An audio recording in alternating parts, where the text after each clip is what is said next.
हाँ तो आपका नाम किरण किरण आहूजा है? जी हाँ। आपकी माँ का नाम? शुक्र है आज इन वक्त पर मुझे कोर्ट में ये चाल सूझ गई, वरना आज ही ये केस खत्म हो गया होता। तेजवानी साहब जी अब तो आप काफी ठीक लग रहे हैं वकील साहब। जी हाँ इंस्पेक्टर। इतने सालों से मैं अपने ससुराल में रह के ठाठ कर रहा हूँ ना, ऐश कर रहा हूँ, आगे भी ऐसे ही करूंगा और तेरी भी साथ में। सच्ची? अब जल्दी चल, कोई और आके देख ना ले। चल चल चल चल, चल।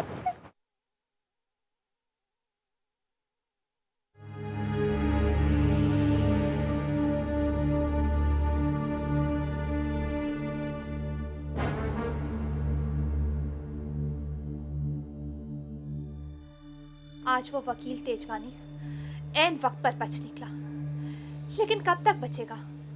कानून के हाथ बहुत लंबे होते हैं, कभी ना कभी तो उनकी गिरफ्त में आ ही जाएगा वो भी। और तब पूरी दुनिया ये जान जाएगी कि आपके साथ असल में हुआ क्या था। बेटा मेरी बात तो सुनो। कुछ आई एम सॉरी बेटा, आई एम सॉरी। मुझे आने में देर होगी इसलिए एयरपोर्ट नहीं आ सका। एक्चुअली बेटा मैं excuse me. It's okay mister Avinash Ahuja, ये कोई पहली बार तो हुआ नहीं है ना? इससे पहले भी आप कभी वक्त पर नहीं आए, न मेरे लिए और न मेरी मम्मा के लिए। आपका इंतजार करते करते करते करते मेरी मम्मा एक असाइलम में चली गई। So no need to be sorry, okay? बेटा तू मुझे पापा कह के नहीं बुला सकती? मैं कब से तरस गया हूं तुम्हारे मुंह से ये लफ्ज सुनने के लिए। कम से कम जब अकेले होते तब तो पापा कहा करो मुझे। अकेले में? क्यों कहूं मैं अकेले में आपको पापा? जिस शब्द को बोलने का अधिकार आपने मुझे आज तक समाज के सामने नहीं दिया, वो क्यों कहूं अकेले में मैं? जो रिश्ते अकेले में बहुत ठोस लगते हैं, मगर समाज के सामने आते ही भाप बनकर उड़ जाते हैं, वो रिश्ते हमें सिर्फ पानी पानी कर सकते हैं। और ऐसे रिश्ते को नाम देकर मैं अपने माँ के इंतजार का अपमान नहीं करना चाहती, जो उसने आपके लिए किया है, सालों साल किया है। बेटे मैंने तुम्हारे साथ और तुम्हारी मम्मी के साथ जो अन्याय किया है उसका प्रायश्चित तो मैं मरकर भी नहीं कर सकता। किस्मत के एक थपेड़े ने मुझे, तुम्हारी मम्मी, मेरी बीवी से मुझे अलग कर दिया और दूसरे थपेड़े ने मुझे फिर से मिला दिया। लेकिन इस बीच मेरी जिंदगी में बहुत कुछ बदल गया। मैंने मल्लिका से शादी की, अपने बिजनेस को बढ़ाने के लिए उसमें इतना मशगूल हो गया कि आप मेरी माँ को भूल गए? नहीं बेटा नहीं, ये सच नहीं है, ये बिल्कुल सच नहीं है। मैं चाहता था तुम्हारी मम्मी और मेरी जिंदगी फिर से उसी पुरानी पटरी पर आ जाए, मगर अगर मैं ऐसा करता तो शायद मल्लिका के साथ अन्याय होता और मैं अपने बिजनेस को भी इस मुकाम पर नहीं ले आ पाता। तुम्हारी मम्मी भी ऐसा नहीं चाहती थी बेटा, तुम चाहो तो पूछ लो उनसे। मम्मी अब अपने होश में ही कहाँ है कि बता सके कि आप सच कह रहे हैं या नहीं? खैर, अब कोई फर्क नहीं पड़ता, मुझे आपके नाम के बिना जिंदगी जीने की आदत पड़ गई है। और मम्मा, वो तो पता नहीं कब तक असाइलम में रहेंगी। लेकिन हाँ, एक बात के लिए जरूर मैं आपकी बहुत शुक्रगुजार हूं कि अगर आप मेरी हेल्प ना करते तो मैं शायद कभी इतनी अच्छी एजुकेशन हासिल ना कर पाती। For this I am really grateful to you mister Ahuja. तुम बिल्कुल मेरे जैसी हो, जिद्दी और स्वाभिमानी। आखिर मेरी बेटी है ना। देखो आज मैं तुमसे एक वादा करना चाहता हूं जो मुझे बहुत पहले कर लेना चाहिए था। मैं अपने घर पे ले आऊंगा और सारे समाज के सामने चिल्लाकर कहूंगा कि तुम मेरी बेटी हो और तुम्हारी मम्मी मेरी पत्नी है, जो एक हादसे के बाद हमसे बिछड़ गई थी। इस बिजनेस की खातिर मैं तुम लोगों को जो वक्त नहीं दे पाया, बेटा तुम लोगों को तो क्या, मल्लिका और बच्चों को भी वक्त नहीं दे पाया। उसी बिजनेस और उस प्रॉपर्टी में मैं तुम्हें आधा हिस्सेदार बनाना चाहता हूं, और ये मैंने वसीयत में लिख भी दिया है, और बहुत जल्दी तुम्हें मैं लेने आऊंगा, देखना। और एक और खुशखबरी, डॉक्टर ने कहा है तुम्हारी मम्मी बहुत जल्दी ठीक होके आ रही है। सच पापा? हाँ मम्मा घर आ जाएगी? बिल्कुल सच कह रहा हूं बेटा। हमारे घर? यस।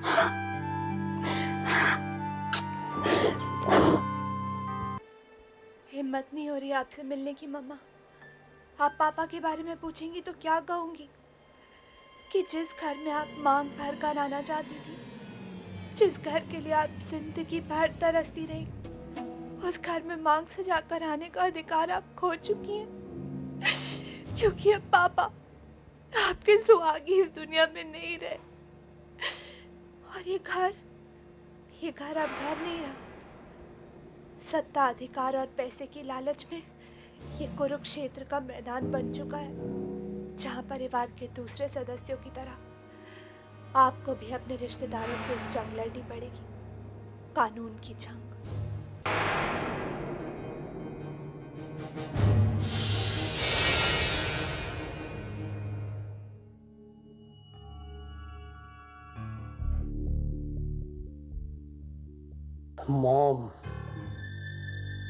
मॉम क्यों इसे बार बार देखकर अपने दिल को जलाती है आप?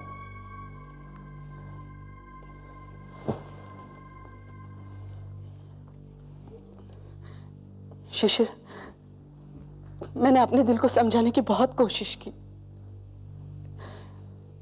लेकिन जो लम्हे मैंने उनके साथ बिताए हैं, वो लम्हे मुझे उनकी याद को भुलाने नहीं देते।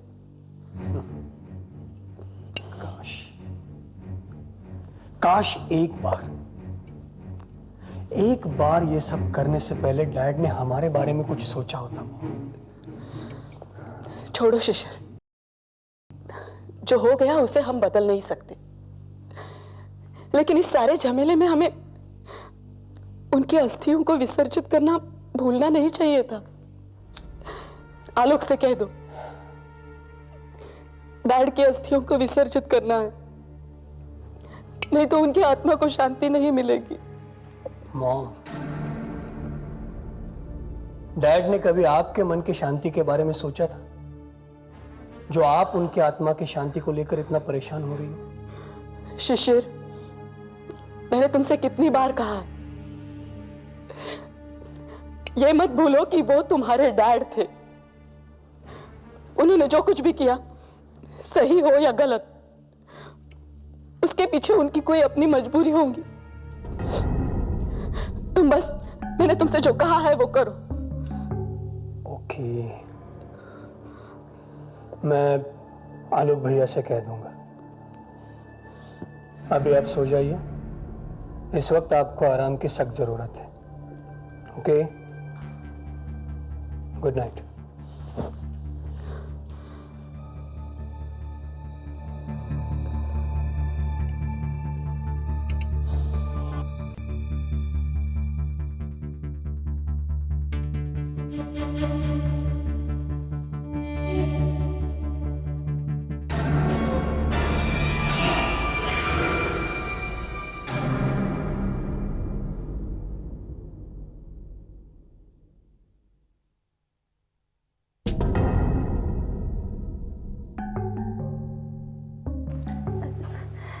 दीदी, ये कुर्सी ना मल्लिका मैडम की है, आप उस कुर्सी पे बैठ जाइए। क्यों भाई, मैं क्यों और कहीं बैठ जाऊं? अगर ये कुर्सी घर के मालिक की है तो मैं भी तो इस घर की मालकिन ही हूं ना। अगर तुम्हारी मल्लिका मैडम को कहीं बैठना ही है तो उनसे कहो कि वो कहीं और बैठे, क्योंकि मैं इस कुर्सी से उठने वाली नहीं हूं।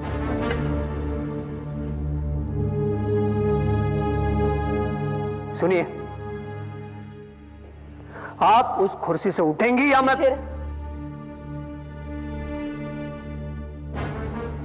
अब इस घर में ऐसे ही होता रहेगा। यहां कोई भी चैन से खा पी नहीं सकता। मीना, मेरा नाश्ता मेरे कमरे में लगवा दो।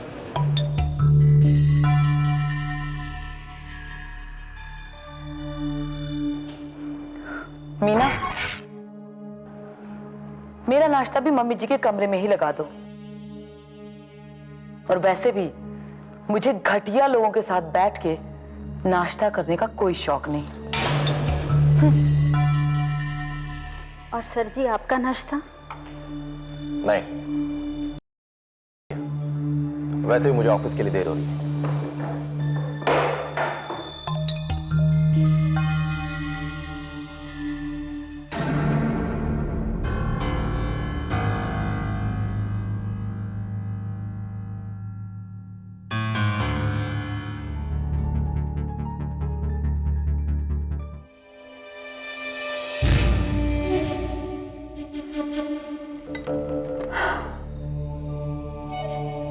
अरे भाई, तुम तो बैठ जाओ कम से कम। इतने दिनों से नकली किरण आहूजा बनकर मेरे पापा का माल उड़ा रही थी। आज असली किरण आहूजा के सामने बैठने में डर लग रहा है या शर्म आ रही है?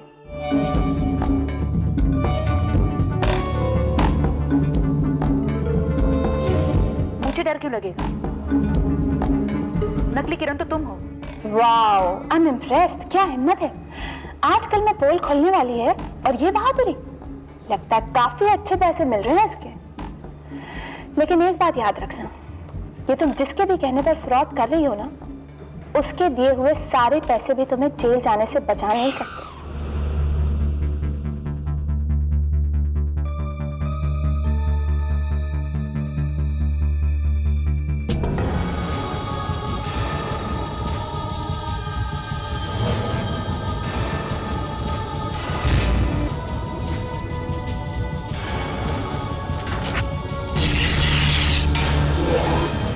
अभी से आदत डाल लो। जेल में ऐसा ही खाना मिलता है तुम जैसे अपराधियों को। और हाँ, जेल तो मैं तुम्हें भेजकर ही रहूंगी।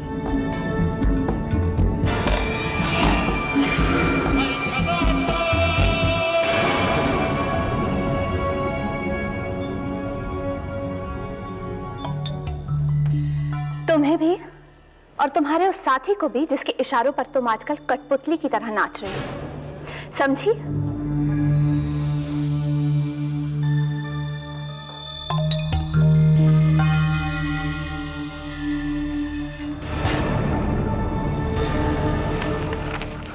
सर, इसमें वो सारे डॉक्यूमेंट्स हैं जो आपने मुझे ढूंढने के लिए कहा था।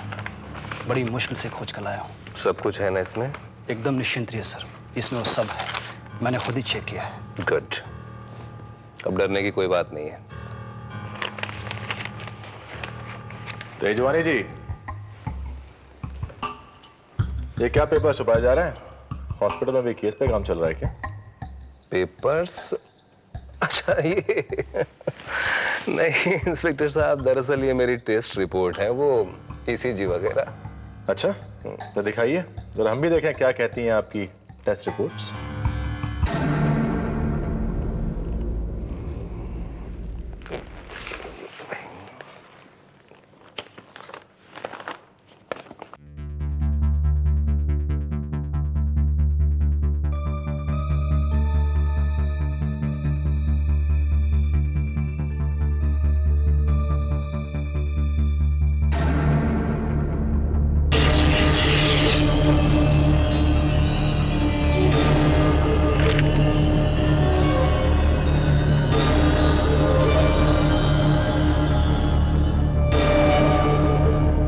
लिखा है इंस्पेक्टर साहब हमारी रिपोर्ट में? इसमें तो लिखा है सब कुछ नॉर्मल है। लगता है हमें खतरे से बाहर देखकर आपको ज्यादा खुशी नहीं हुई इंस्पेक्टर। लेकिन अभी आप खतरे से बाहर कहाँ हैं वकील साहब?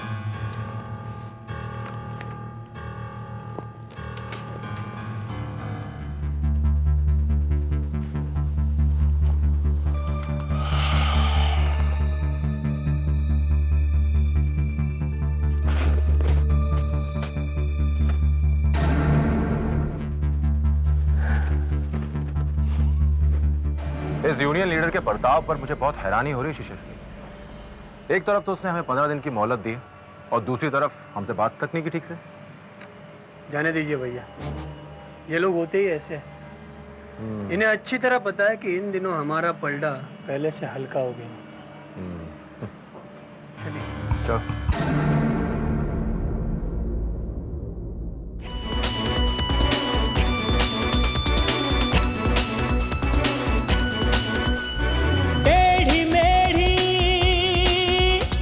राह पे